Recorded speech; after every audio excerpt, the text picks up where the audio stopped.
रतनपुर नाम का एक गांव था। उस गांव में गोपाल सिंह नाम का एक बिजनेसमैन रहता था।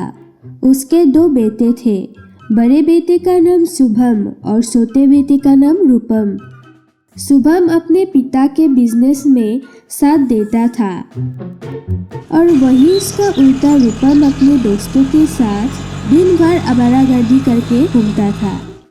एक दिन उसके पिता ने रूपम से कहा, देखो रूपम, तुम अब बड़े हो चुके हो। दिन भर आवारागर्दी करके घूमने के अलावा कुछ काम भी किया करो। अपने बड़े भाई को देखो, वो कितना मेहनत करते हैं दिन भर। तब रूपम अपने पिता से, क्या डैडी, आप भी हर वक्त काम काम करते रहते हैं। अब मैं बड़ा हो चुका हूँ।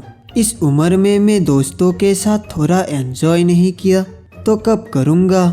जब छोटा था तब आपने ही तो कहा था कि पढ़ने लिखने की उम्र में ज़्यादा मस्ती नहीं करनी चाहिए। जब बड़ा हो जाओगे तब जो करना है वो करना। अब तो मैं बड़ा हो चुका हूँ। यूं कहा। अच्छा, तो ऐसी बात है तो फिर ठीक है। तुम्हें मैं ये 10,000 रुपया देता हूँ। अगले महीने 10 तारीख पर इस पैसे को 2 गुना यानी 20,000 करके मुझे लौटाना होगा। अगर नहीं कर पाया तो तुम्हें जायदाद का कोई हिस्सा नहीं मिलेगा और तुम्हें घर से निकाल दिए जाओगे। पिता की बात सुनकर रूपम हो सकता रह गया। तब गोपाल, अब तुम्हें पता चलेगा पैसा कमाना कितना मुश्किल है और वही पैसा उड़ाना कितना आसान। रूपम वहां से चला गया और अपने दोस्तों के साथ एक ढाबे में आया। तब उनमें से एक दोस्त ने रूपम से कहा, अरे रूपम, ये क्या सुन रहा हो? तुम्हारे पिताजी ने तुम्हारे लिए कुछ शर्त रखा है। तब रूपम, अरे क्या बताओ यार, अगर मैं 1 महीने में उस पैसे को 2 गुना करके रिटर्न नहीं किया तो मुझे घर से निकाल देगा। यूं कहा। अब तो तुम्हें एक काम ढूंढना ही पड़ेगा। वैसे तुम्हें तो कुछ आता भी नहीं, तुम्हें कौन काम देगा? तुमसे ना हो पाएगा बेटा। अगले ही दिन रूपम काम ढूंढने जा रहा था।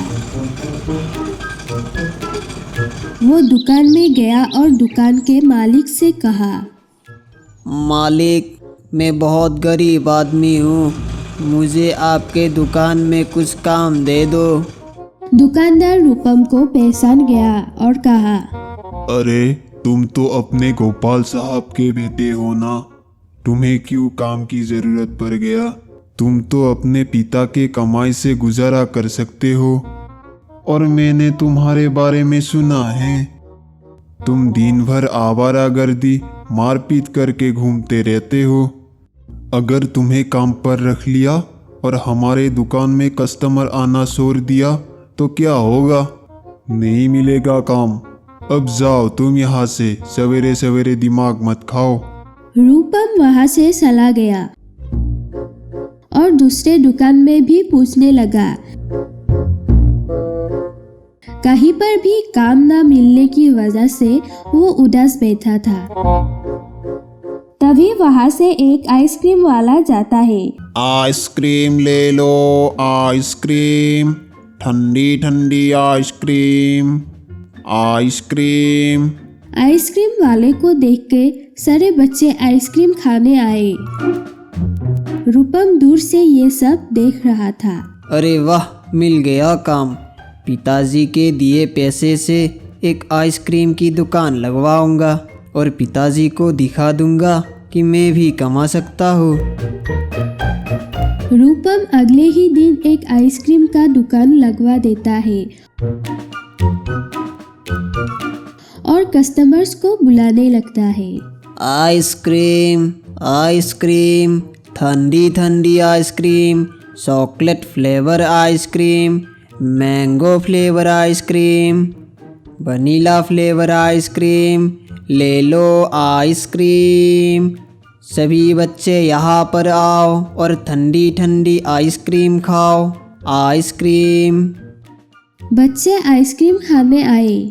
भैया, एक चॉकलेट फ्लेवर आइसक्रीम देना।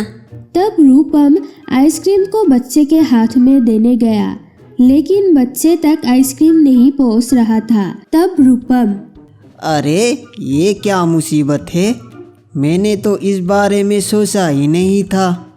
अब क्या करूँ क्या करूँ क्या करूँ, चलो एक काम ही करता हूँ, इस स्टिक से ही दे देता हूँ। रूपम पास रखे स्टिक के सामने आइसक्रीम को लगाया और बच्चे के हाथ में दिया। बच्चे को भी ये तरीका बहुत पसंद आया और ताली मारने लगा। रूपम ऐसे ही सभी बच्चों को आइसक्रीम सर्व करने लगा। ऐसे करके रूपम ने बहुत सारा आइसक्रीम बेचा।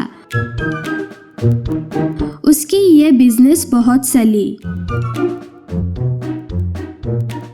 एक महीने बाद वो अपने पिता के पास गया और पिता को 20,000 रुपया दिया।